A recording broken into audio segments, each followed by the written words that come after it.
Hello. In this recording from our Justia webinar, Advanced Citation and Link Building for SEO, Justia's CEO Tim Stanley talks about advanced link building techniques to help your firm evaluate and improve its online visibility. He also explores leading third-party tools for link analysis while sharing tips for using Google Search Console for backlink profile analysis and more. Remember, if you'd like to see more Justia videos on law practice and legal marketing, be sure to subscribe to our channel. All right. So today we're doing the second webinar on citation and link building. And it builds on the first one that we did where we sort of covered the basics. So I'm assuming right now that you all understand the basics of what a link is, how it works with Google rankings, how to put the text in and different things like that, the anchor text in terms of what's best in terms of optimizing your link value in your websites. If you're not sure exactly what I just said, go back and watch the first webinar. All right. Just step back and take a look at it and then sort of continue with this one. I'm going to be running through this webinar. This one might run a little bit long, but I want to say two things. One, the stuff at the end that we're going to cover Google Search Console, we're going to do a whole separate webinar on Google Search Console. So if for some reason you don't see that part, I wouldn't worry about it too much. It's not nearly as important as using some of these third-party tools to research your competitors to find places to get linked. And we also do a full webinar on the Google Business Profile. So those will be coming up as well in the future. But today I want to really focus in on how you can use some of these third-party tools to research your competitors' backlinks. And hopefully they'll give you some ideas of content and places you can get your own backlinks at. So saying that, let's sort of start and get this thing going. First, there are four sort of core tools that I use when looking up backlinks. I'm going to say on a daily basis, but at least weekly. That is SEMrush, Ahrefs, Moz, and Majestic. And they're all good. They all have different sort of data sets of backlinks in terms of looking at things. But the main thing I'd point out is that when you're looking at someone else's website, you don't have Google's information. On your own website, you could go look at Google Search Console. But if you're looking at, your competitors or anyone's website, looking at Justia's website, you really need these third-party tools to get an idea of what they're doing. And none of them are going to be complete. All of them are going to be slightly different in terms of what they show. But they can all be used in a certain way to really sort of study your different competitors and find out what they're doing in terms of their backlink profiles and backlink strategies. So for each of these tools, there's basically four core elements when looking at the backlinks of another website. The first is looking at the domains that are linking to that website. So you see another person's website, you look at it, you log into one of these tools, you say, what domains are linking there? That is the most important tool that they have in terms of the backlink analysis. The second tool that these folks have is what pages on their website are getting backlinked, which often can give you ideas of content to write, but also tells you sort of what are they focused on in terms of trying to drive traffic to their website or driving link value. So to me, that's the second most important one. The other two, the pages linking to your competitor's website, which is just the individual pages, normally you can look at it also as a subset of the pages within a domain, and the text linking to your competitor's website, not quite as important. So I really focus on the first two when I'm doing a real analysis, looking things up. But normally I'll drive in from the domain down to the individual pages, just if I want to take a look at individual pages coming in from a domain over to a competitor's website. And the text links part, I primarily look at that if I'm looking to see if there's like some pure spam going on, or also for our own clients' websites, looking at the anchor text using these third-party tools is actually better than what you get with Google Search Console. So if you're not ranking for a particular term, you think that you might have some spam on your site, you might want to use one of these third-party tools to go ahead and look at your own website and see, have you overly done the anchor text for a particular term? And that does happen sometimes. So with that, let's sort of continue with this part. In terms of the four tools, SEMrush, Ahrefs, Moz, and Majestic, if I had to pick one, I'd pick SEMrush. And the second sort of choice would either be Ahrefs or Moz. And then my last one would be Majestic. Majestic's a little bit, it's not quite as good as the other three, But I think right now SEMrush is one to go with. That costs $120 a month if you want to sign up for it yourself. Ahrefs and Moz are $100 a month, or Moz Pro in terms of using the tools that they have. They also have a lot of free information there as well. And Majestic is $50. But again, if I was a lawyer at a law firm and I wanted to start doing some of my own research, I would just start with SEMrush. That will keep you plenty busy. If you're doing a SEO for a lot of folks and you need to find the different nuances, sometimes you might want to subscribe to all 4 of these. And then there's even more than these 4, just in terms of looking at different backlink data sets when you're doing your analysis. But SEMrush is sort of the key one. So we're going to focus on SEMrush because I think it's the best. So continue from there. All right. First, we need a website to go take a look at. So we're going to go look at nstlaw.com. So this is Nehan Zaharovich and Trotz. They're a Memphis personal injury law firm.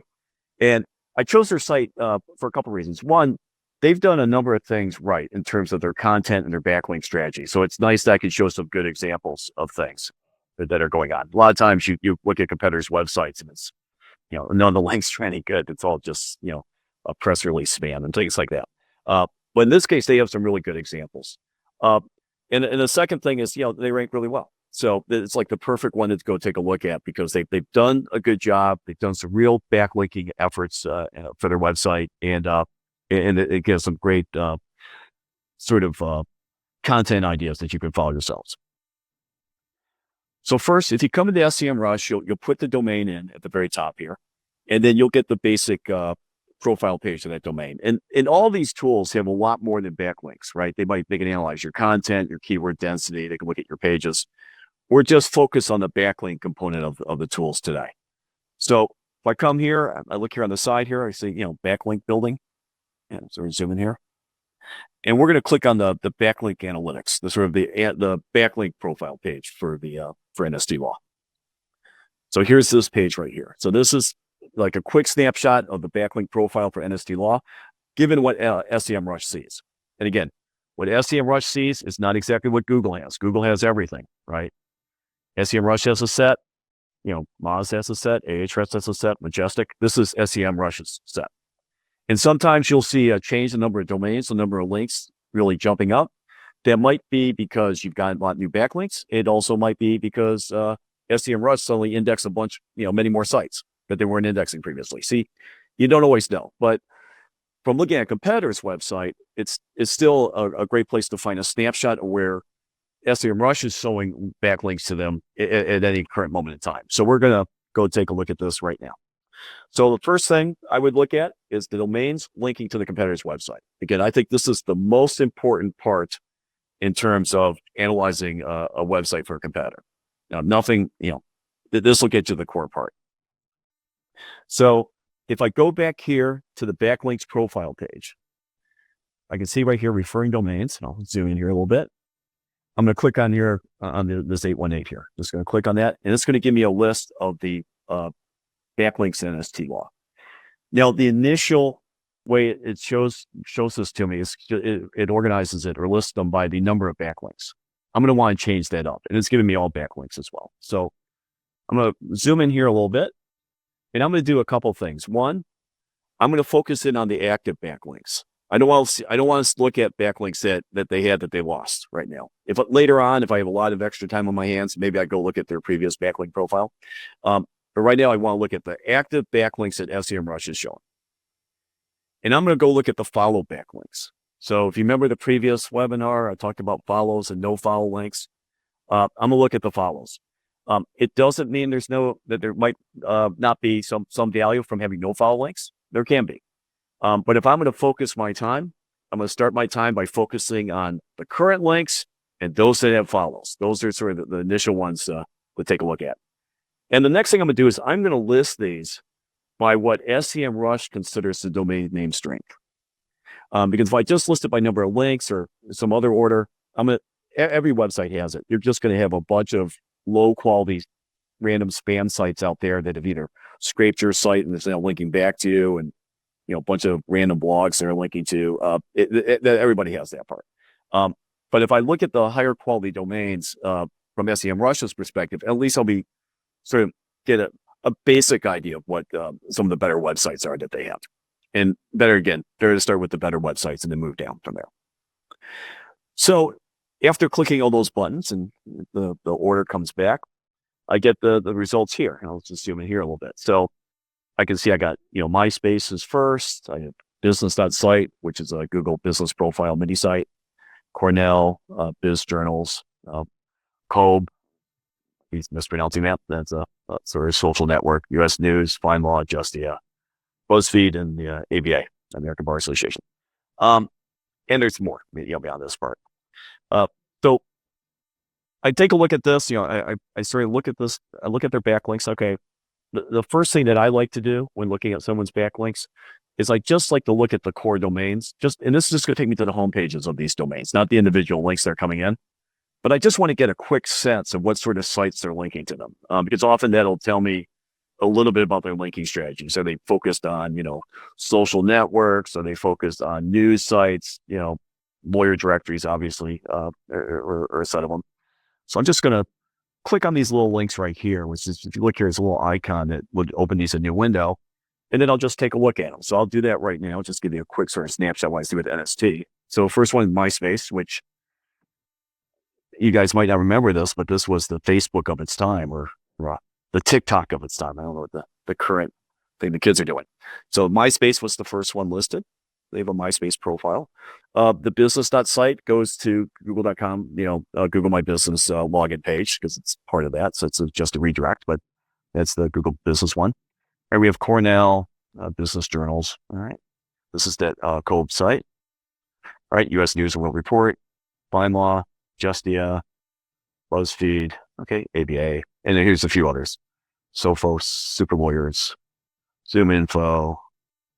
This is Foremark, ArtMite, Brown Book, Fox 13, Action News 5. Okay. So, quickly running through it, I see some sort of news sites. I see a bunch of sort of social sites. I see some sites which are news, but maybe not quite. Maybe they got a mention, or maybe they have a profile in there for commenting.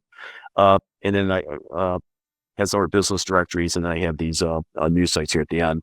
I also removed a couple were 404s, and a couple I had the sites were no longer found. So again, SEMrush, that snapshot I'm looking at, I'm not going to say it's current to the minute. Domains come and go a little bit on things, or web pages come and go. But there were a few that had 404s, or just at least the homepage wasn't allowing me to get to it. So I just removed those. So anyways, it gives me a quick overview. So it looks like a good mixture of sites, right? It's a nice sort of mix on terms of things. So I go here, and so I go back to the page here, the domains part, and let me just zoom in on this a bit. And I'm going to go take a look at a few of the backlinks within each of these domains.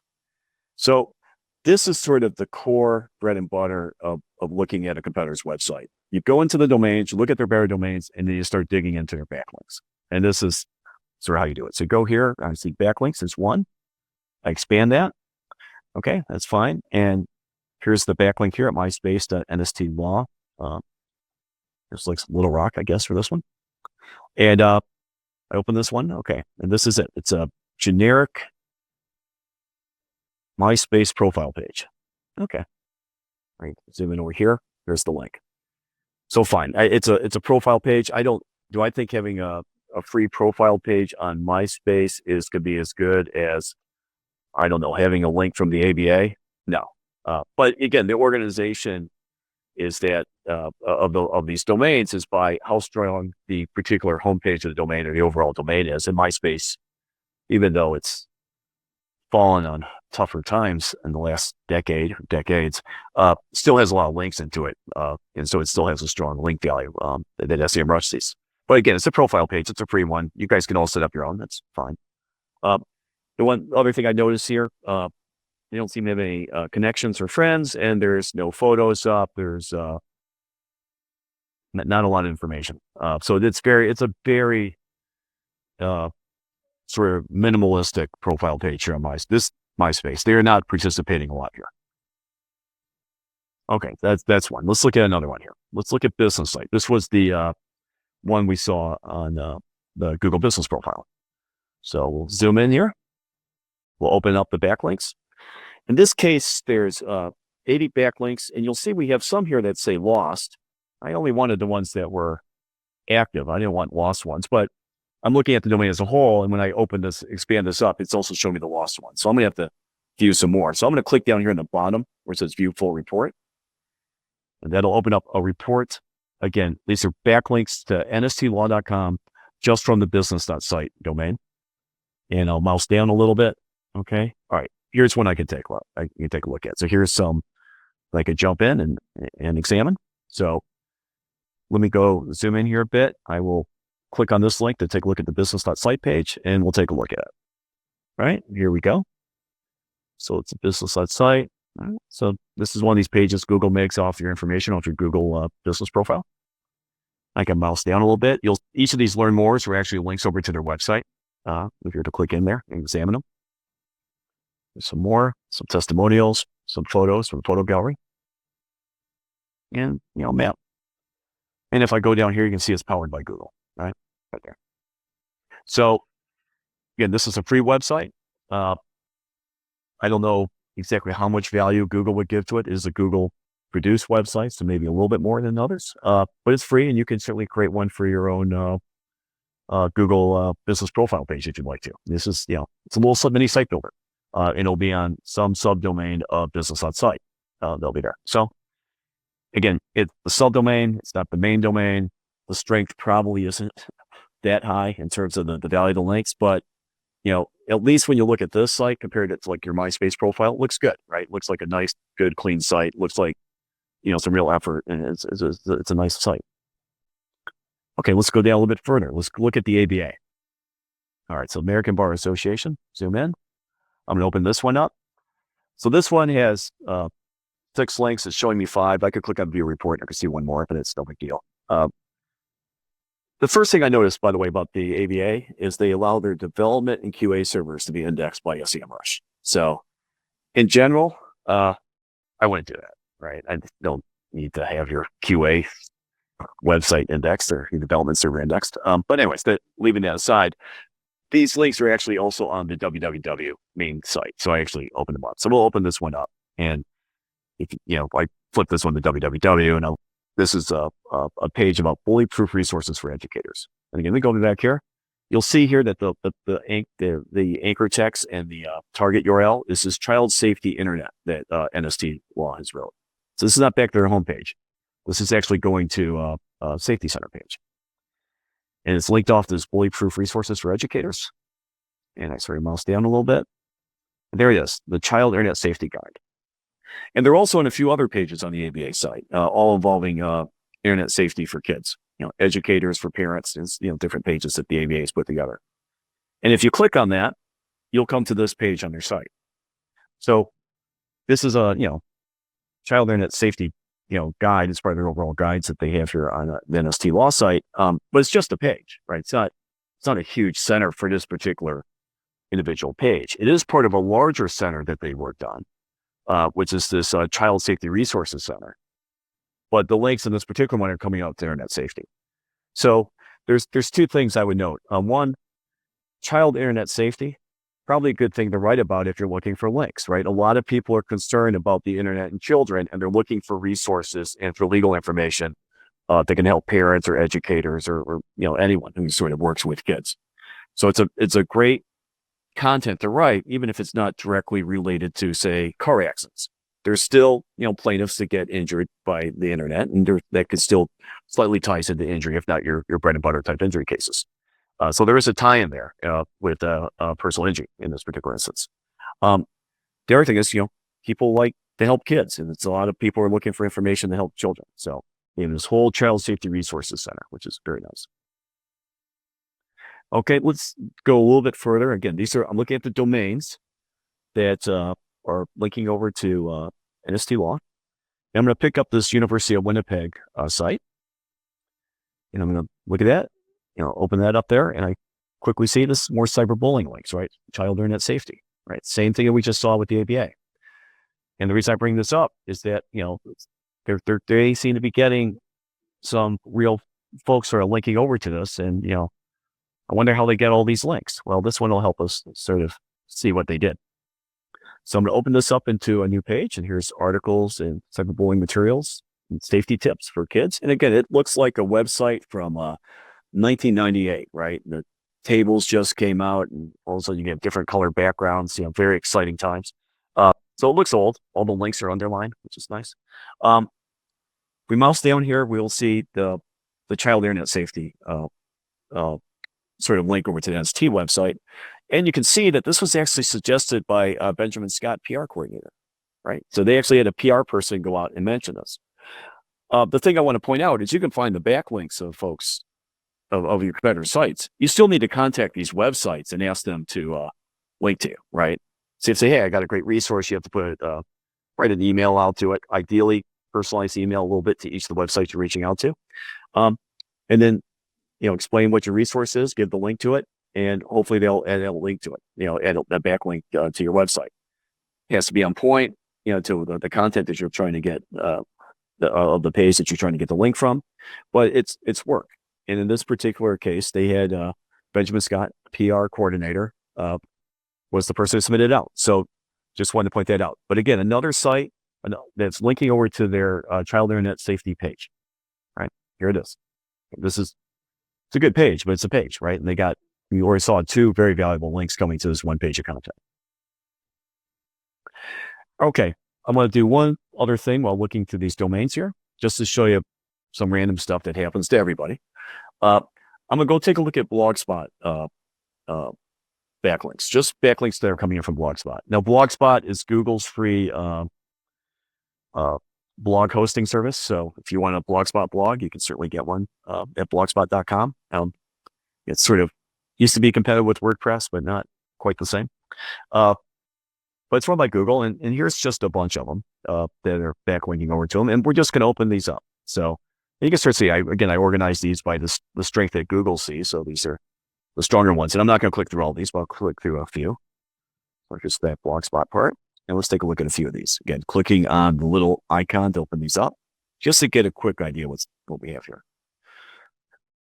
Okay, looks like some folks have content up to run ads. Fine. That's a generic blog. Looks like maybe like PR newsletter stuff or something. It's a car accident mini blog. Probably a bunch of lawyers getting some backlinks off this at the time. The accident lawyer one, again, probably made mostly for backlinks. Looks like, Houston, Salt Lake City, Las Vegas, Chattanooga, bunch of folks. Right, John's Life Space disclaimer. I don't know, John's Life Space. I think the disclaimer should be on a separate line, but fine, so someone's random site. Another one seems to have just a bunch of random businesses here. Again, works maybe a little bit like news releases, things like that. And here's one that's just pure link spam. Right, some of the Blogspot ones are like this. It happens, right? Like, I'm not overly worried about this. Like, if our clients had this, I would be overly worried about it. Everyone's going to have some junk links on Blogspot stuff. So you'll see that. You'll look at your backlinks, look at competitors, go, oh, look, they have all these junky backlinks. You go, yeah, Google's pretty good at discounting this stuff out. It's not really an issue here. It might be that some of them are from doing, news releases, or not using PR Newswire or Business Wire, but using sort of these online ones, which just load up all these sites with, breaking press releases and things like that. But it's fine. I don't see anything huge here on that part. But everybody has some of this. Justia has some of this too. But I do want to look at a few that they actually obviously produce themselves. So here we've got one that's for Jonesboro. The style sheets are messed up on this one. We should fix it and republish it, but that's a side thing. Here's another one that they have here for Little Rock. Here's one for Jackson, Mississippi, St. Louis, and here's Memphis.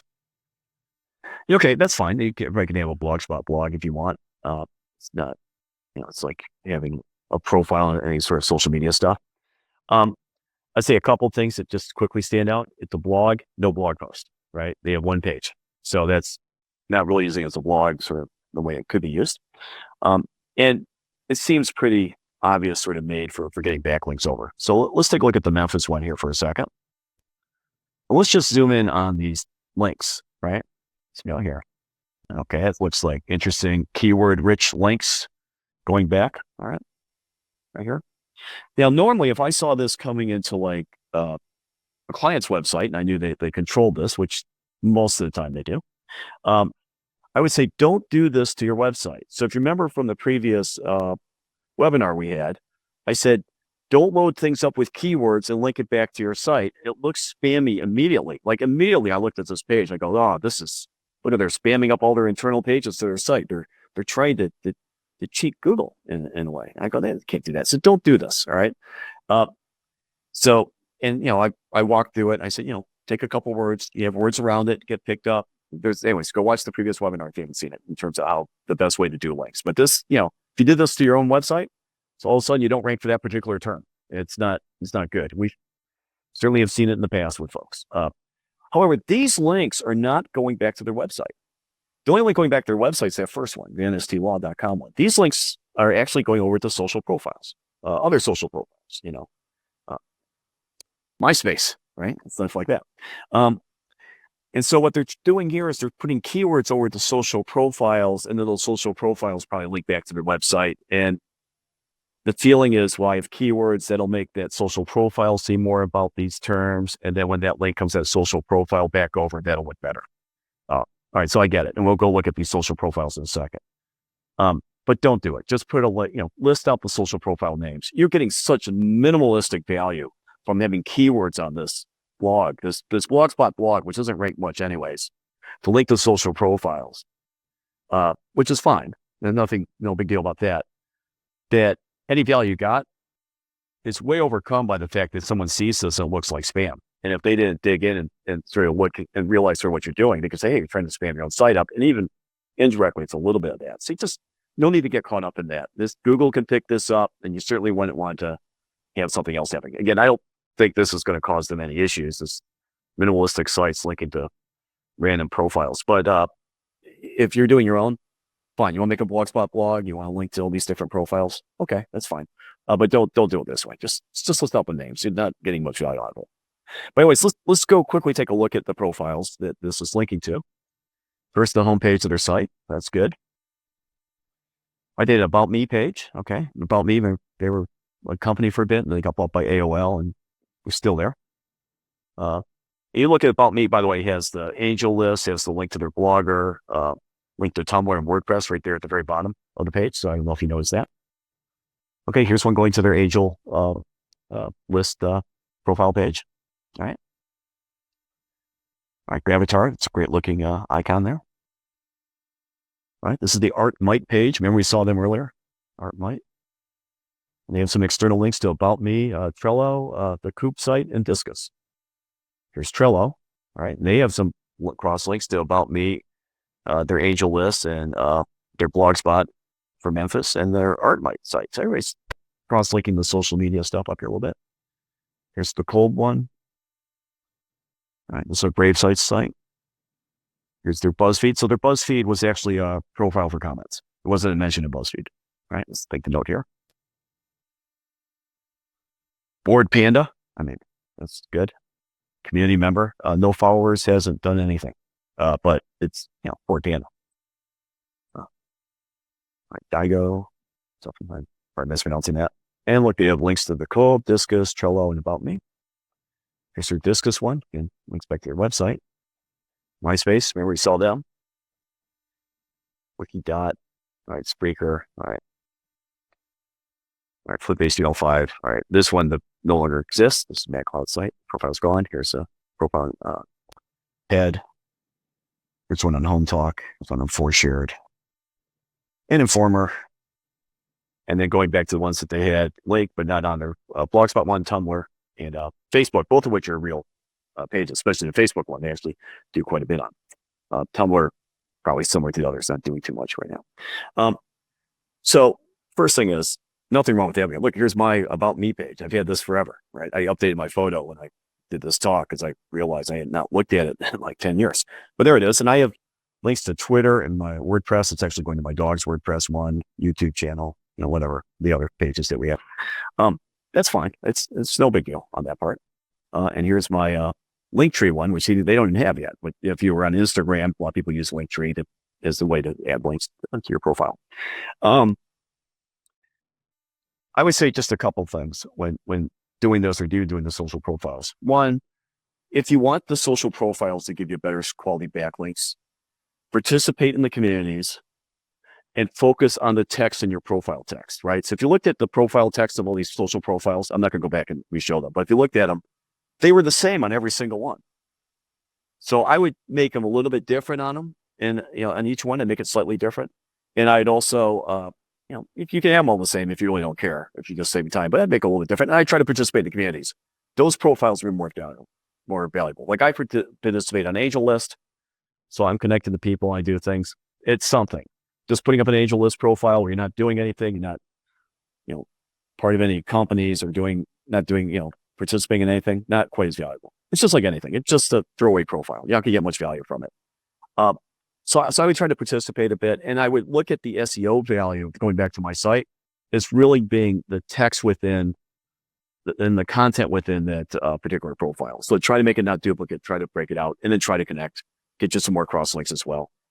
I'm not saying this is bad. I mean, obviously I wouldn't do this part. Don't do that. But other than that, this is fine, but it's not providing a lot of value. And it's something that you'll see lots of people doing, and it'll pop up. So when you go through it, I'll leave it there. I wouldn't spend a lot of time on this stuff, but certainly the social networks that I participate in, I'd like to get it. And I also like to get the name Justia everywhere because I don't want someone else getting it. And I had to fight to get back our Instagram name because I wasn't on top of that the first week and stuff like that. So, there are reasons for that from a branding standpoint. You might want to do it. But anyways, this is fine, but don't do the spam part. Okay. That was basically looking at domains. That's sort of the big item here. That is the biggest thing. Let's run through the next couple items here as we continue. Pages linked. So this is the second part. The second thing I really like to dig in onto websites. Okay, going to backlink analysis, I'm going to go to index pages. Index pages, all that means is pages that SEMrush has indexed, right? But only the pages they index can they actually show you or link to, because if they don't, it's not in the SEMrush index, it's not going to show up. So we'll go here to index pages. We'll click on that. And here are the index pages by that are indexed by NST that have links coming in. And I'm looking at the number of domains linking over. So I'm listing it by the number of domains in terms of my sort, not the individual backlinks, because I think that's a little bit more important. So, okay, that's good. So it gives me a good sign of pages. Let's just zoom in here a little bit. All right. First thing to note, as you can go through, you see, all right, I got some home pages stuff here, right? I got some offices. If I dug into a lot of these offices and some of these other pages, I would see lots of press release stuff. So you can see it's obviously they're using some cloud press release service, bringing backlinks there. Fine. I'm not saying that I don't think there's a lot of value in it. Sometimes it's manipulative. Get me a little careful on it, but that's a lot of these office cross backlinks that they have coming in here. But the ones I'm interested in are the ones I consider real backlinks that actually provide the higher value, right? The ones like from the ABA, things like that. So here was the child safety internet one, and they had 43 different domains linking to that page. 43, that's really good. Yeah, they wrote one page of content, and they got 43 different domains to link to it, right? Not where they had to write the content. They had to contact the webmaster folks doing child safety. It wasn't like it just happened by magic, but it's good. I mean, that's good stuff. Here's their overall child safety page. Got 27 domains linking to that. And here's a PTSD and car accident page, which they have 24 domains linking over. Go. All right. Well, I know the child safety stuff. We'll look at that. Let's just look at this PTSD page, right? With car accidents. So if I click into that, it'll give me a backlink profile of just the PTSD page on their site. So here it is. And like before, I'll zoom in here and I'm going to click on, there's the page itself. And I'm going to click on referring domains, right? 32 domains. We're going to take a look at this. So here they are. I've listed them by the domain strength. And I'm just going to show you a few of these. So I'm not going to click through all of them again, but here's one, it's a real site, right? It's Operation and Resources for Arizona. Here's a Pride site in Canada, right there. PTSD and car accidents, right? Yeah. There's no additional resources for different types of health and PTSD right there on the right. There's NST law listed right there. Daddy's Hangout, which is actually the strongest one. I mean, everybody knows Daddy's Hangout, right? But it's actually a real site. And if I zoom down here, there's the link to PTSD right there, as I mentioned in this particular article. So it's it's good. Here's another one from some different psychotherapy services. And here's one from Lion's Letter. And I wanted to show you this one because if I zoom in on where they're mentioned, it says also, here's a great resource of PTSD from NST Law. So the sites, focus on PTSDs after car accidents. Great information. All right. That's a call out and mention that it's really good. Right. Here's the site. Right. It's a page. But they took this one page and they went out and they got real valuable links, not social profiles, which anyone can make, right? Not just this press release stuff that goes out everywhere. This is real content leading to real links on real websites and getting good mentions. So they talk about linking and the right way to linking. This is the right way to linking, right? They do spam stuff. There's spam. You do that. But this is the way you should approach getting backlinks. And now, if you wrote a page on PTSD, you go contact the same people if you want to. And you could probably find a bunch of other people. Also, you can also look into those domains and see who they're linking to. And you can do outbound links, you can inbound links, you can find all types of things going on. Find someone else that talks about PTSD, see where they get their stuff linked up. Other child safety sites, same thing. So, very good page, right way to do it. And obviously, they spent some effort on it. And now you all know about it. And it's just something to do. So again, this is a good law firm to show this type of example for. If I go to NST Law's website, I can go to their sitemap page and I can see they have a bunch of guides here, right? Each of these guides, I would take a look and see what sort of backlinks they have. So if I came, and here's the guide page. They'll list all the guides on the top guide page, but they're all listed here on the sitemap. Take a look at it. It's a lot of stuff about driving instructions in like Knoxville and things like that. I go back, to the different places and we mouse down a little bit. Here's Driving in Knoxville. It has 20 domains linking to that page on Driving in Knoxville. It's a good page. This isn't just, hey, drive in Knoxville, drive on the right-hand side of the road and you can turn right on red, right? This has got real information aimed at Knoxville that talks about, different highway stuff, all different types of things. Also talks about alternative transportation there. It's a good page. It's very good. Not directly related to injuries even. But if you wanted to add stuff for injuries, you could also add, when you're driving in Knoxville, here are the 10 most dangerous intersections. You could work that part into it. And you could also say, here's how to get a police or accident report. You can tie that into it. All that ties into driving, right? So now you have more information that actually could tie into personal injury stuff if you want to work that into the page. This page really is just focused on driving. Okay. Those were the top two. Again, this is how I look at it. I focus on those top two the most. This other part, you could go in this way by looking at individual pages directly, but I almost always go in by domain, and then I dig into individual pages. And I spend a lot of time when I'm looking for ideas, looking at competitors' websites to figure out what are they writing and how are they getting it linked up, because that's hugely valuable. And again, all these ones I showed you from NST that were on the content side, that is the right way to do it. They are doing things correctly in terms of building their link profile. Social profiles, whatever. If you want to, you can. I'm not going to say it doesn't help a little bit. It probably does. Make them participate. And I didn't even talk about the press release stuff because that's been caught up in spam issues. But a lot of their backlinks are also this press release showing up on random blogs. But I know some people do that. If I did that, I'd probably run it through PR Newswire or Business Wire or something like that. A big legitimate company on that. But I'll leave that there. Let's look at individual backlinks. So we're coming through here. Now I'm looking. Before I went to referring domains, right? Now I'm going to the individual backlinks. This is just giving me the list of each of the pages, right? They're grouped by domain. This is the pages. I'm just going to show you the list here. I'm going to show you two things on this, just because I brought it up in the previous discussion when talking about links. And other than that, this is just a list of pages. And as if we zoom in here, you'll see this blog search link. You'll see this other one, this link coming to their website from truckaccidentlawyer.news. So they had separate blogs at one time, and they brought all their blogs internally. And their blogs have been out for a bit, including on blog search. And again, this is organized by the strongest page. The blog search blog link, they are going to lose to that site because that site no longer exists. That site is now a category page under current blog. They'll still get one link to a blog in blog search, right? They'll still get a link to their main blog because it's a legal blog and it's pretty good. But they're going to lose this link, and they had three blogs. They had personal injury, nursing home, and truck accidents. That one's going to be gone, and so two of the links will be gone. And other blog directories that they were submitted to, eventually they'll be removed because they're not going to link the internal pages of blogs as separate blogs. They're just not. It's not a category list of blogs. They're listing blogs. So you lose some links when you have all your blogs internal. And The second thing is the blogs are now internal, so the cross links aren't the same, right? You get an external blog, and again, if you go to the previous webinar, you'll see that. In this particular case, they had, looks like some strong links coming in from their truckaccentLawyer.news site, but that's the whole category page on their internal blog. That the value of that link is, it's not zero, but it's like any other internal link. So it's really been lost. Well, beforehand, it has some strength. It doesn't mean, Google knew that their sites were related. I'm not going to say it's like a totally separate domain site of that value, but it still has some real value, which has now been minimized into the core domain. Now, of course, you get some more links in your core domain that might be helpful, especially on a new website. I always like having blogs internally, but they certainly had already a strong established website. They didn't necessarily need to do this.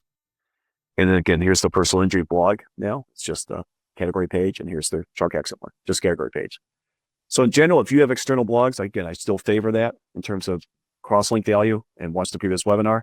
But if you're brand new, or if your site's really not ranking at all, then there are times you want to bring the blog internally just to try to get all your links into one core domain on things. So anyways, this has been lost a little bit. Next thing, text to the links to competitors, in the links to your competitor's website. By the way, you can also check this for your own website, right? So bring that part up. So here it is. We're back at the link profile page. We're going to click in here on anchors and zoom in. There it is. Anchors. Anchors, just the anchor text. That's all they mean by it, right? The link text. If you go to the previous one, it's the link text with the links around. And we can go here. Here's a list of the links coming into NST law. And this time it's listed by number of backlinks. Do it that way for right now, and redone for domains. So, okay. So here are the number of domains now linking over. As we zoom in, two things I'll show here. One, you see their top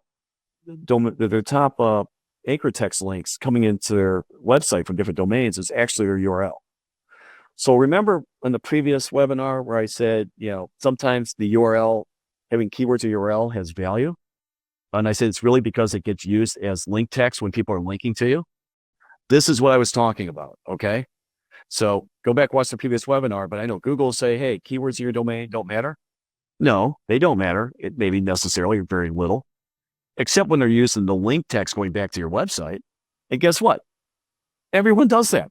Oh, types of people grab your domain and just reprint it out and print out your domain. That's your link text. So the answer is yes, it does matter. But they said, you really got to read the fine lines because they're saying, hey, don't get keywords, anyways, in your domain. But anyways, it's fine. This is what they did. And this got picked up, and they're going to rank really well for NST law. And they're going to rank great for that. I mentioned they're first. But you see, they'll even other ones. They have Jacksonville or Jackson, Mississippi, and Knoxville. Jacksonville, put together. Jackson, Mississippi, and Knoxville. They're also getting some value for those links as well. So that's good. This other set of links, we have more. So we have 3-4 words. This is the stuff that can look spammy. So I'm not saying they're facing any spam penalty for this stuff. They're probably fine, most of the time. But if you yourself are ever facing an instance where your site seems to be ranking well, but damn it, it doesn't rank well for Little Rock Personal Injury Lawyer, and wonder why that is, you might want to use a third-party tool because you're not going to get this information from Google. You're not going to get Google Search Console's not giving you this information. At least you'd have to dig into it so hard, it's hard to do. But when they give you the anchor text, they don't give you any data like this where you can dig in.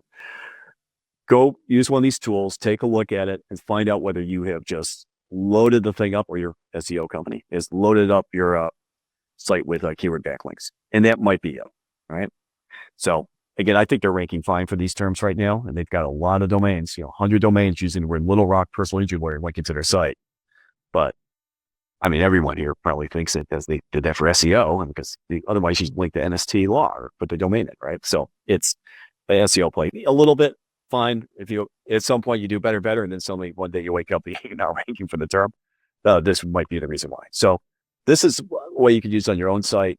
Again, competitor stuff, you can take a look at what they do. But I really I don't spend a lot of time on this. I just wanted to show you how the domain really can be used with keywords in terms of being printed out. It's something to watch for on your own site if you ever face not a manual penalty on this. There'll probably be an algorithmic penalty that Google hits you for a particular search. Okay, that's SEMrush. We just looked at competitors' backlinks. All right. Now we could do the same thing on the other 3 tools, but we're not because they work exactly the same. Okay. So let me just run through them really quick. Ahrefs. This is the backlink profile, referring domains, same page, right? These are the links that's getting linked to on the website. These are the individual backlinks. Here's the anchor text, right? Same, exactly the same as SEMrush. There's no difference. Let's do Moz, all right? Moz overview page for backlinks, okay. Domains, the pages being linked to, the individual links, and the anchor text. Okay, same thing. There you go, exact same analysis, different set of links, different way they value the strength of domains, but no, nothing different. It's all the same. And you know Majestic was going to be the same, but there's one extra thing with Majestic. Here's their profile page, domains, individual page backlinks. This is the individual backlinks themselves coming to the site. And here's the anchor text. And then they have this graph where you can look at things. You can see how they're related if you want to do that. See how they relate. But not super useful from a practical standpoint. But it's there. So it's only Majestic has. And it's only $50 a month versus $120, $100. But again, among all these, use SEMrush. Okay. Just don't use the other ones if you're a real SEO person. Like Austin, we have an SEO team. We got to deal with stuff all the time. Sure. Sign up for everything, right? It's worthwhile. But if you need to start off, do SEMrush. I mean, you need to go look at NST. Then you got to go look at Morgan & Morgan, right? My God, that's going to take you like a year. And then you got all these other domains you need to look up, and you'll be plenty busy. And then you can do that if you want. Sign up for a month, and then sign up for Ahrefs for a month. But we also realize the databases change over time. They're not static. Often they're indexing more and more stuff because that seems to be how they compete. Number of pages they have indexed. So, anyways, that's all that. None of this is what Google sees. Right? So Google sees something different. All right. I want to run through the next important part of this topic, and then we'll run the Google Search Console, which will probably be, the overtime part. But and that is the content ideas for linking. So let me just run through this. So we just saw remember the PTSD one? Remember we just saw that? And we saw the thing about driving in Knoxville just like 2 seconds ago. It was just there, child safety. All right, this is more ideas. All right, first thing is having quality blogs and microsites. This is where you spend real time on your blog and real time on your microsite, not just doing it for pure SEO. So Verdict is ours, right, for Justia. Run that on a subdomain of justia.com. Here's Hotel Law. It's run on a subdomain of Jeffrey Mangel's site. Very great, a really good blog. Hotel Law blog. Here's Pillsbury's, internet and social media blog. They have a bunch of different blogs, again, on its own domain for this one. But every single one of these websites, both Justia, Verdict, right through JMBM and Pillsbury, are all high quality posts, high quality sites. Really, really good content. And they all rank well, and they all get links coming in. You could do focus or niche sites, microsites. Here's Nursing Home Law Center, right? That's done by Jonathan Rosenfeld. Does quite well. It's focusing on nursing homes. Here's HotelLawyer.com, right? This is Jim Butler's Hotel Lawyers website, part of JMBM's law firm, hotel group and hotel and real estate group. Again, these are really, really good sites, and they get links and they rank well because they're focused content. And this is more than doing a page. It's more than doing 20 pages. These are real focused things, and these things are going to rank really well. They have thousands of pages most of the time, in high quality, and they do well. If you do that, you're going to rank well. So that's just one thing. Those are really making the focus sites. Part of that is because they're really good sites of content, and they're seen as content first and the law firm marking second, which also helps them get links. I brought this one up beforehand. This is a single page, and we got a bunch of them. Remember the previous webinar, I showed this New York Times link that we had to Justia. Went over to our 50-state recording of phone calls and conversations laws, right? So covered 50 states. If you do 50-state comparison stuff, people are looking for things like that. So doing stuff that's legally focused on all 50 states works out quite well. We do a bunch. You got to keep them up to date, which is a little bit of a hassle because the laws changed in all 50 states. So you need to know what's going on, but these are pretty good. You can also do locally focused information, right? So you might do different stuff on different, you want to focus on particular city ordinances or different things that are changing. You can cover lots of different stuff. You can compare Los Angeles to San Francisco to Sacramento when it comes to like building standards and things like that. If you find differences if you're in real estate. So there's lots of different like comparison stuff, but people look for comparison things. And not a lot of people do them because they're hard, because you got to do a bunch of different locales or a bunch of different states. So that's something to note. Local information, right? We saw this with the Knoxville. But you could do the same thing with criminal law. You could cover the criminal statistics, right? You could cover state level items. There's all different types of things you can do. We have, many criminal law firms go through the entire criminal code, and they sort of walk through the code with examples to explain what the code means in language and examples that everyday people can understand. And they rank well, and they get a lot of traffic, right? Because it's local criminal stuff. You could do all types of different things for local information, crime statistics, things like that. So, doing the local stuff, whether it's on city level or state level, this stuff can produce a lot of value for you. But again, it's information first, and the marketing sort of falls from the information. These are 3 topics that always do well: sports, drugs, and crypto, right? You call it blockchain if you don't want to use the word crypto because of Matt Damon. You feel bad about it. But anyways, all this stuff works out pretty well. If you do stuff on sports, and I'm talking about real legal analysis, not, hey, the Washington Redskins changed their name to the Commander, stuff like that. You do talk about the legal reasons and things and some of the challenges they faced. If you go in there and you write real legal analysis of different things, your sports stuff will take off, because sports gets linked up everywhere. It's in social media everywhere. You've got there's an incredible amount of content that's produced focused on sports. And you think it's just on the game, but it's on the salary stuff. It's on negotiations. Players randomly have, some criminal charges sometimes coming against them as they travel from city to city, go out, drink too much sometimes, or they just get accused of things because they're, rich and famous players. All types of things happen. And you can write about those types of things. So there's a lot of stuff to write on sports. Right now, marijuana is big in the U.S., legal in California, some states, Nevada, other states, but not legal federally. There's banking issues, all types of stuff. This is in such change and such, I'm going to call it turmoil. It's not illegal like it was everywhere, a decade or so ago. But this is a big change thing. So especially on the cannabis side, you could write about that and you'll get picked up. There's a lot of discussion on it because it's an active issue. And it's going to be active probably for at least another 10 or 20 years. And then eventually it'll just become, like alcohol distributors. It's not going to be as, nobody writes about, hey, what about alcohol distribution? In New Hampshire, you have to go to a store, right? It's fine. But right now, cannabis is a big thing. And then blockchain, crypto, that's big. Again, especially if they're still working through the regulations and what's going on, what's a security, what's not a security. There's a lot of, sort of pump and dump type schemes going on. Companies whose basic company is selling the cryptocurrency in terms of their fundraising and things like that. I think XRP and Ripple come to mind for there. There's a bunch of things there that sort of go on that are being investigated by the federal government in terms of what's a security and not, and what's really a business and what's not, beyond just Ethereum and Bitcoin. So that stuff's all good. But this is the one I like the most: child safety. So here's a child safety site for injury, and here's a child safety site for crime. Again, injury, children, right, young kids, and crime, teenagers. I don't know if that means anything, but it's just 2 things on the graphics. There is nothing that works better in terms of getting links than writing about child safety.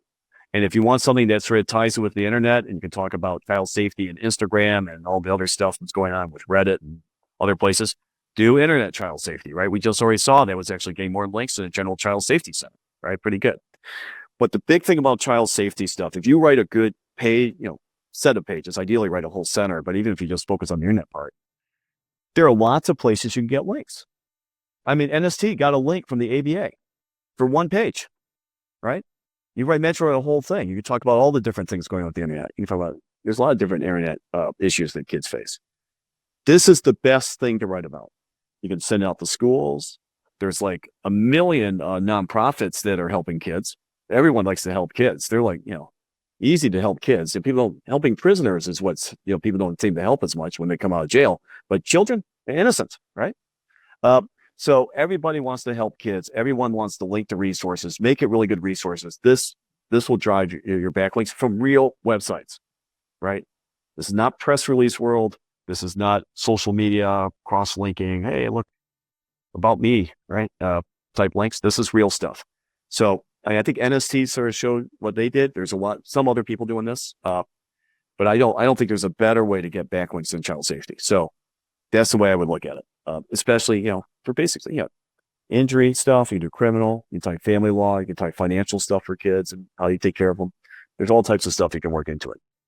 Child legal center. It doesn't have to just be about safety or crime, but you can sort of play with it a little bit. So a couple of sites, you can look at the NST one. You can look at this one here in Los Angeles Pro, Michael Kraut site. There's a bunch. These are really good. Okay. That's the core stuff I wanted to cover. I'm going to do a quick little thing on citations and Google Business Profile, although we're going to cover that more in a later webinar so we can really go into it. Talk more about some of the different attributes of Google Business Profile. For those who want to know about reviews, Google allows lots of reviews to come in. Two things that Google will look at when they're not sure: length of the review, how long the account's been around. A brand new account, really short review. Sometimes those get taken out. Older account, longer reviews that are on point and actually talk about legal services, those tend to stick. If that was one of the things you're looking for in this webinar, that's a quick thing on it. Yelp, how often you use the Yelp app? So if you want reviews on Yelp to stick, you need people that use the Yelp app. They don't even have to write our reviews to be connected, but they need to use the Yelp app, which easy on the coast, really hard in the middle part of the country many times. But anyways, that's two things for reviews. We'll cover more of that later. What I want to cover right here is quickly a little bit about citations and things. So right here, you can see this is the Blogspot thing that NST had. We'll zoom in here. They have their citation here though. Name, address, phone number. This is actually really good. And you can do schema markup on this and try to really make it easy for Google to read, but Google's pretty good at reading it even without the schema, to be quite honest. So this is something that you can get out. More name, address, phone number stuff that ties into your location. That'll actually help your profile rank. This is why you might want to use Yext or Whitespark or Bright Local or some of these business services to just make sure your name, address, phone number is consistent everywhere. And make sure that you have those phone numbers also on your Google Business Profile. So every once in a while, I'll see someone uses a Google Business Profile and they're using a tracking phone number that's nowhere else. All right, well then at a minimum, put these other phone numbers as alternative ways to reach you by phone. If you want to use that main tracking phone number, but you've got to somehow line this up to make it easy for Google to connect these other citations back with your Google Business one. And there it is right there. And you can see, look, they rank high. They've always ranked high, but this is one of the reasons why. They've got very good, consistent name, address, phone number on there. The other thing that's come out, so there's been some talk about Google giving link value to people that don't have links just by having citation mentions. And so, this is a quote: Google unlinked citations usually do not help with search rankings, right? There it is. Usually not. This is John Mueller. Well, when we see the word usually not, that means sometimes yes, right? That's the way I look at it. And it's probably giving some value when mentioned in like real media sources, right? Or real, sort of in like in articles and things like that would be my guess. So getting just mentions can have some value to you. And my take and sort of looking at things, I don't have any real statistical evidence of it, but knowing how Google sort of works, I think it's an idea of it. They would like to promote the folks that get mentions in editorially significant articles and publications. So I would look at, if you get news mentions, I think that can actually help your SEO.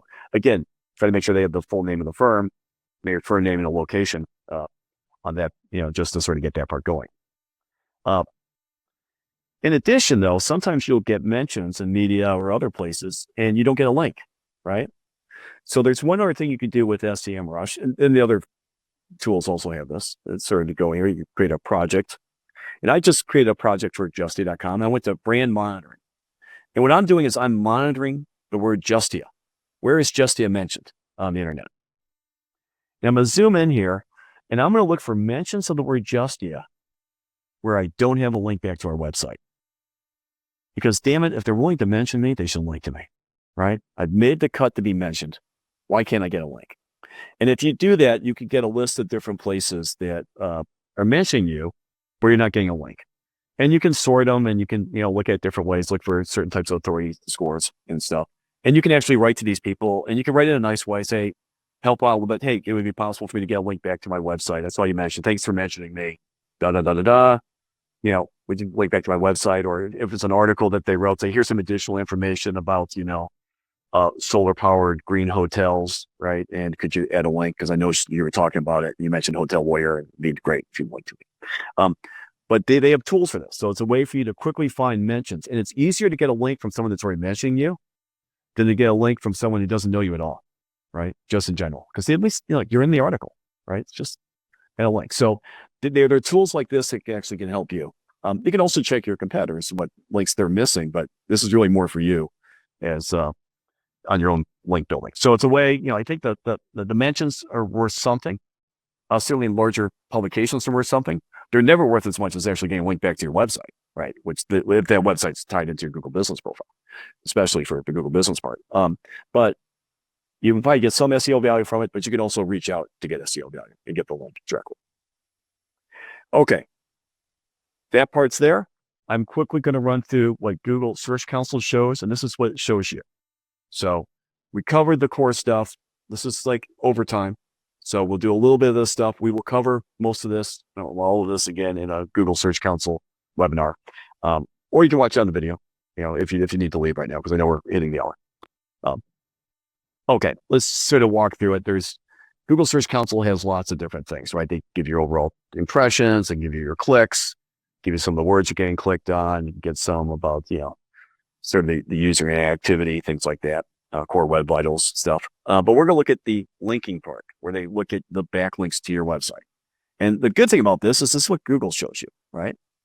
So in this particular instance, we're going to look at verdict, because this is something I need to control the site for, because if you don't control the site, you can't do it. And I'm not going to show you one of our client sites, right? So I'm not going to do it. So we have to look at verdict, our own website, our own blog. So we'll look at verdict, which is fine.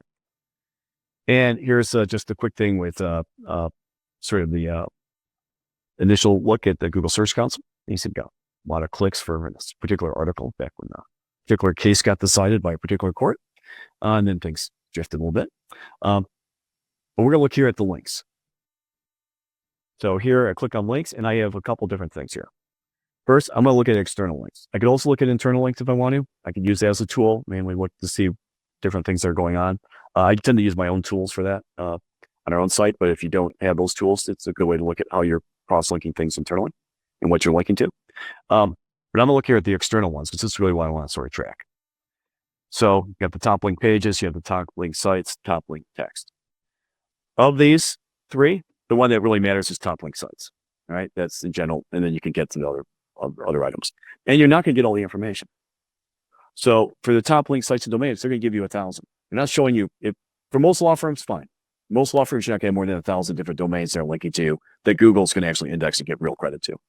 But for some folks, I don't know, like Justia, that might be a problem, right? You might have, for Justia.com itself, that would be a problem. You don't see 1,000, doesn't really help us much. Top link pages, again, you're limited to 1,000. Most websites don't even have 1,000 pages there on the law firm side. Not a big deal. Some of the folks, though, some of these mini niche sites or mini portals do, right? I can think of a few clients that have 3,000 or 4,000 pages, and you get 1,000. In top linking text, they give you 200, but the stats are so minimalistic here, and they're non-existent, and you're better off using SEMrush for that. And then you can get the pages that are linking to you, but you have to do that either by looking at the link pages or the domains and then getting into that. So they're not giving that to you directly the way the other folks did. But again, I always go through domains and link pages as well. So it's fine.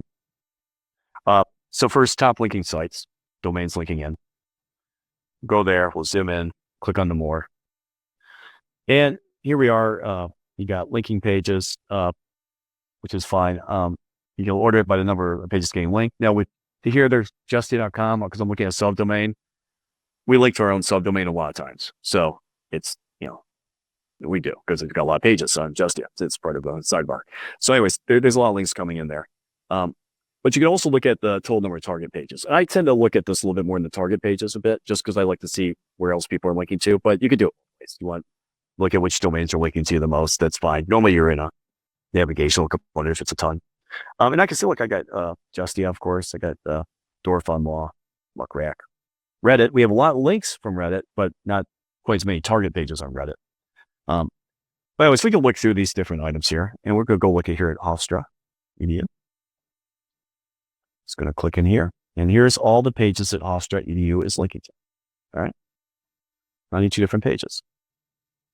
All right, that's fine. Go back out here.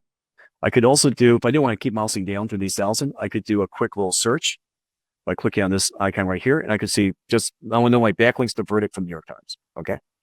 So again, Hofstra gave me all the pages. Really just look at New York Times here. I do a little more quick an example here. New York Times. Good. From a linking standpoint, certainly. So if I zoom in here, I can look at the target pages, and I could just go click on one of the target pages, and then I can get the page now from New York Times that links over to it. Domain to the page being linked to, go into there. Now I can find the page coming to the particular page being linked to. A lot of ways to go find the page that has the individual link, but that's how Google's running this part. And I could click on that, click on the little button, open the new window. Here it is, New York. Before you stop asking aspiring lawyers about long-ago crimes. And if I zoomed in here, they have worried, right? That's the link going back to Verdict. And it goes back to this page here on that. So again, you can find it on Google doing that, going to domains and finding things. So the main thing is it gives you an overview of your domains, right? So that's part's good. And you'll get a lot of Reddit, different things. The one thing I know about Reddit is, most of those links have no follows, yet they still show up, right? So Google probably places a little bit of value in them because it is a community that sort of sits on, sort of controls itself somewhat. But there is some value there. Otherwise, they wouldn't put it in there at all. They didn't believe there's any value at all on that part, at least for looking at backlinks. But those are mostly no follows. Okay, let's look at the pages linked. Here's a list of the pages. I'll zoom in here. All right. I can look at more pages. And again, all right, I go different home pages got the most links. And we have some other places there linked. Okay, well, here's one on the Religious Freedom Restoration Act. All right, let's take a look at that. This is from last June. And I'll click in there, and now I'm looking at the particular page that's being linked, and I'm getting a list of the domains and the number of links that they have. And here I can see that Reddit is giving 25,000 links. So a huge number of links coming from Reddit. Let's go take a look at above the law, though. We'll just see that because it's a little bit more editorially select. And I can look at above the law, and I can click in there, and now I can see the particular page that's linking. I can open up, and now I can see the above the law page, and I can zoom in here, and there it is. There's the link. That's right here from RCN. So again, you really have to dig harder with Google Search Console to get there, but you can at least see the pages getting linked, and you can see the domains, and you get an overview of them. And you just you can maybe help you track a little bit what you're getting links from and things like that, just so you have an idea what's going on. Or if you feel like someone's trying to cause you commotion, you could look at it that way as well. You can say, all right, I probably need to get rid of some links. Top linking text. Here we got the top linking text right here. Verdict Justia, damn verdict. More. Okay. And here it is listed out. And that's it. It's just listing up the text. I can't tell where it's getting linked from. I don't know how many domains are linking to it. I don't know what pages are linking to it. It just tells me this page is getting linked at the most. And then we're going from there. So that's it. Okay, manual penalties, disavows, and reconsiderations. This will be the last thing that we'll sort of cover today.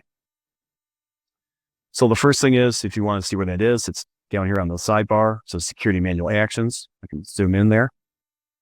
That's right there. It's a little sidebar component. I open it up. I see manual actions. If I click on that, nothing. Verdict's fine. Okay, everybody can relax.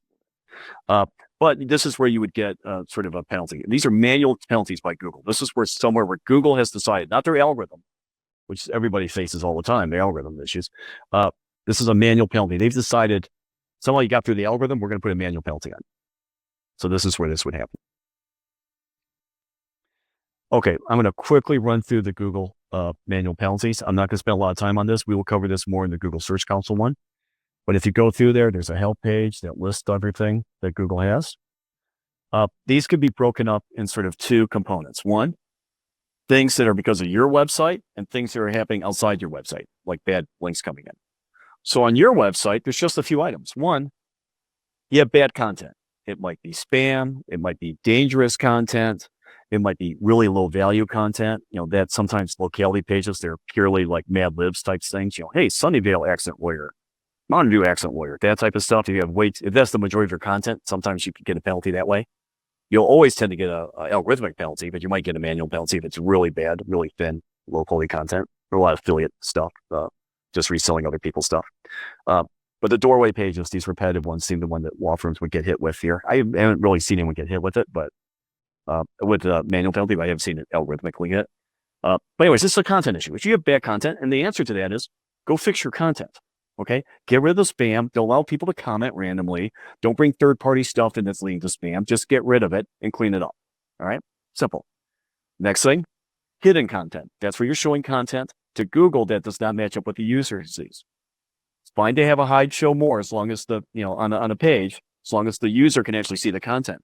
But if the content is only seen by Google, or if you show it, if it's white text on a white background or black text on a black background, that's hidden content, right?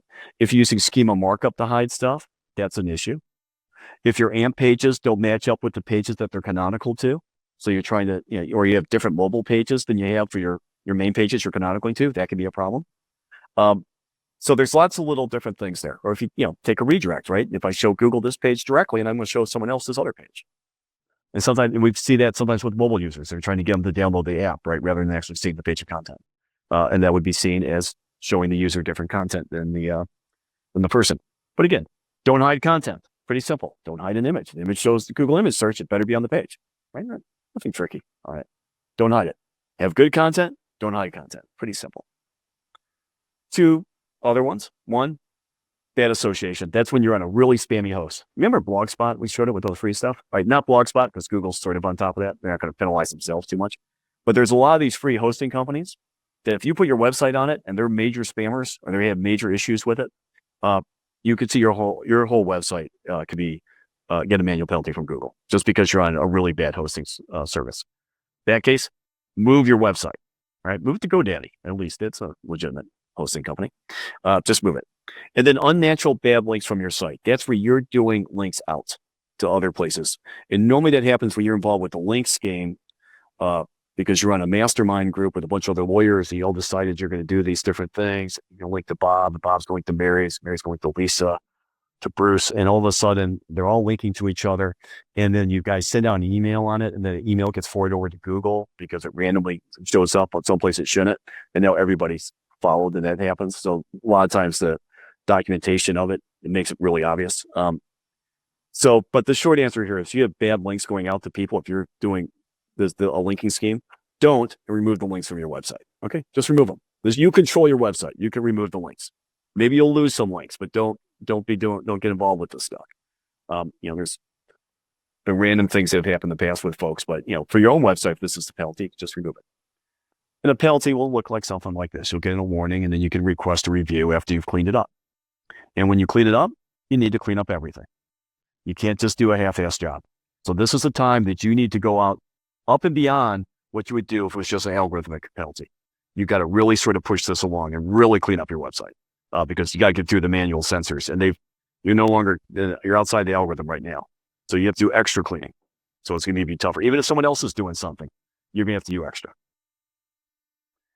And then outside your website, the penalty is unnatural links to your website. Okay. This is stuff you don't always control, right? Maybe someone else went out and put these links in there. You didn't. For the most part, when there's these links that are not good links coming to your website, Google just discounts them out to zero. So most of the time they go out and they discount it out.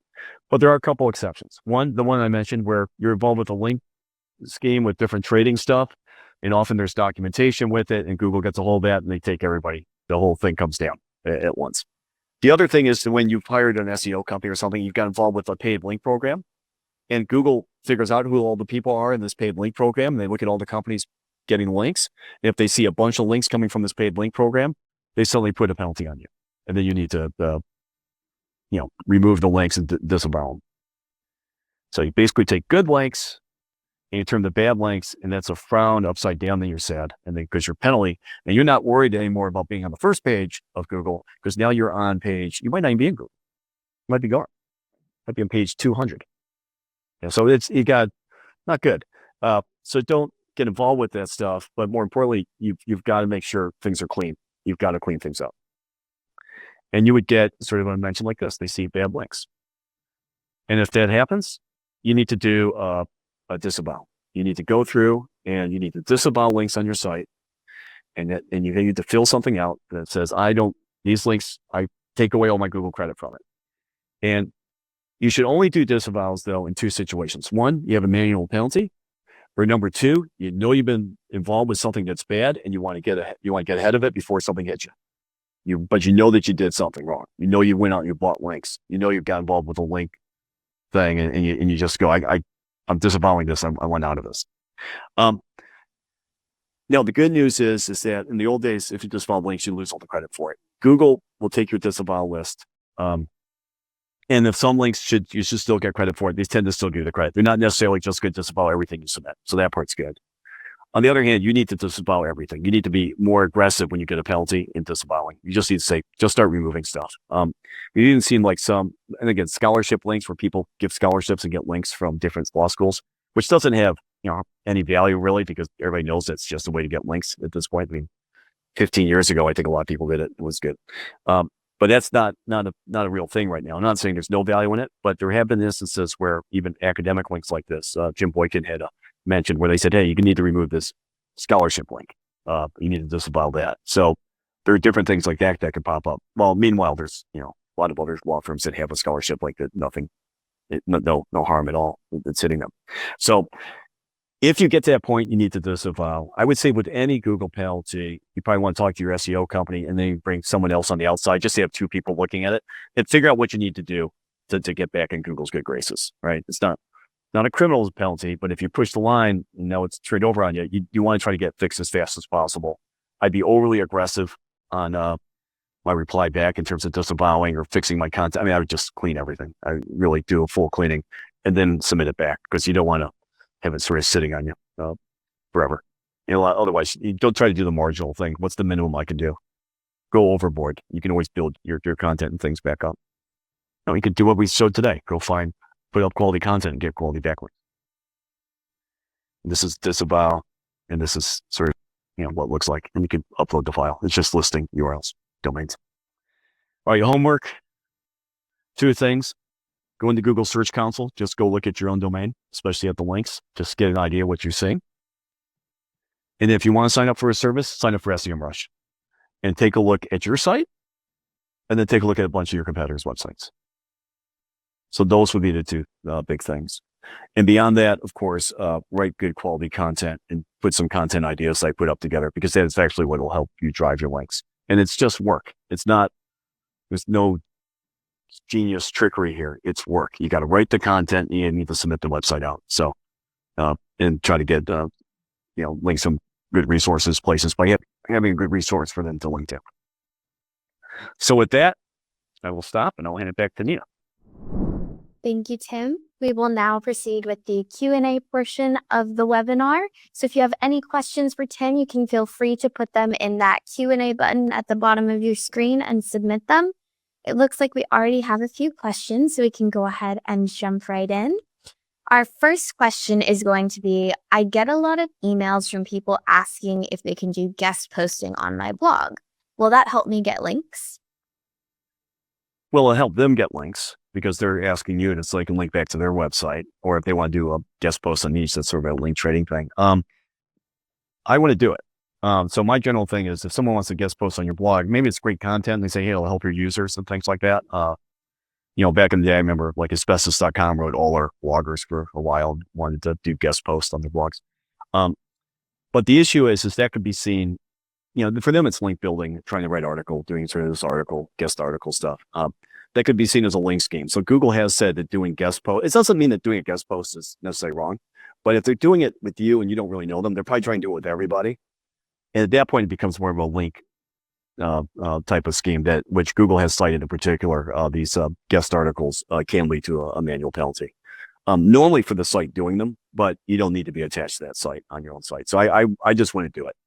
It doesn't mean, if you really have like a visiting professor that wants to write on your site and you're linking back to his profile, and it's fine, but that's not really for SEO. But most of these folks you get random emails from, and we get a ton too. I wouldn't do it. Not worth the risk. Our next question is going to be, how many links should my website have to rank well? Well, I mean, it depends sort of your locality and your practice areas and things like that. What I would say is this: you need to be in all the lawyer directories that we mentioned previously, or you can go to our list of them that we have in our blog or Mockingbird, Attorney Sync, Rankings.io.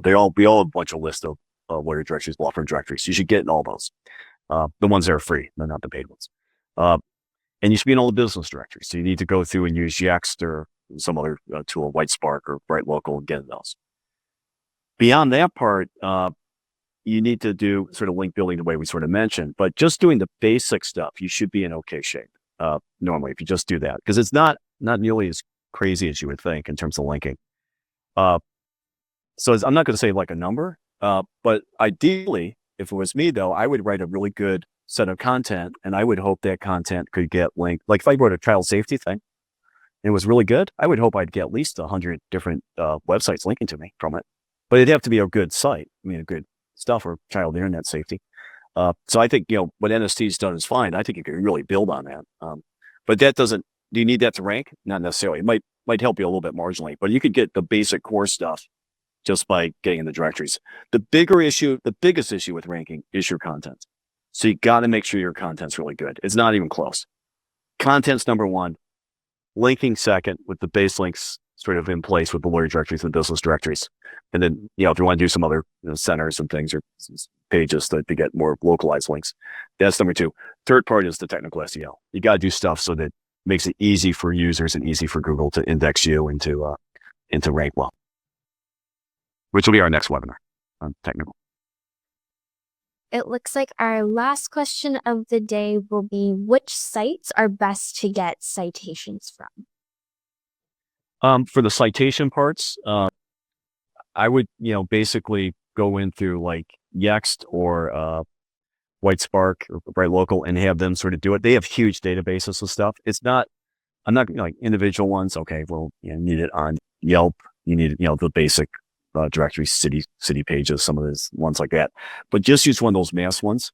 The difference is if you're trying to control the ranking of your own individual profile, and you want to have that rank, and you want the backlinks to be from those profiles to be a little bit better, I would try to write individualized descriptions for each of them to get them to rank better, so they're not exactly the same. So the same thing with the social profiles that we mentioned earlier. And from that standpoint, then I probably use a service like WhiteSpark where they help me get logins to all the individual business profiles, or use Yext as a base level one and put WhiteSpark on top of it for getting individual logins. You can always get your own individual logins. Sometimes it takes a long time, right? It's some of those sites are hard to figure out how to claim your profile on. It's not quite trivial. But Yext and WhiteSpark tend to have relationships in place, so they're able to do it a little bit quicker. And Bright Local as well. Thank you for all of your questions. It looks like we're almost out of time for today. Thanks for watching. We hope you enjoyed this video, and if you did enjoy it, please click the like button and subscribe to our channel for more videos on law practice and legal marketing. See you in our next video.